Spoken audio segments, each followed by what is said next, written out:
আরে ভাই, মায়া মায়া এমন একটা জিনিস, খুবই ভয়ানক।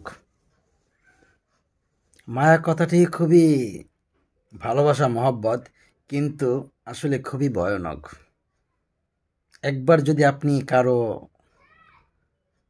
এই মায়ার জালে আটকে যান, দেখবেন সেখান থেকে বের হইতে আপনার জীবন শেষ হয়ে যাবে। হয় মারো, নাইলে মরো। মায়া খুবই ভয়ঙ্কর। কাউকে বলতে পারেন না, না পারেন খেতে, না পারেন দিতে। এই ভাগটা একজনের প্রতি যদি আসক্ত হয়ে যান, একজনের প্রতি ভালোবাসার টানে জড়িয়ে যান, তার মায়ায় এমন আসক্ত হবেন যে তাকে অন্য কেউ নেউক এটাও আপনি চাবেন না, নিতে পারবেন না স্বাভাবিকভাবে মেনে নিতে। ঠিক তেমনি তাকে ভুলতেও পারবেন না। তাকে হাজারো ঘৃণা করলে দেখা যাবে যে তার প্রেমে আপনি পাগল মতহারা। তাই মায়া খুবই ভয়ানক, যে মায়ায় আমিও পড়ে আছি।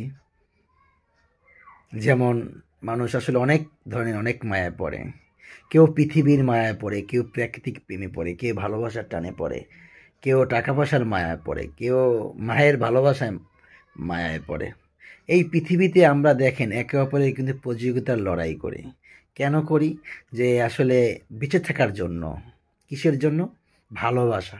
আল্লাহ তাআলা ১০০ ভালোবাসাকে ১০০ ভাগ করে ১ ভাগ এই পৃথিবীর সকলের মাঝে বিলিয়ে দিয়েছে, ৯৯ ভাগ সে রেখে দিয়েছে।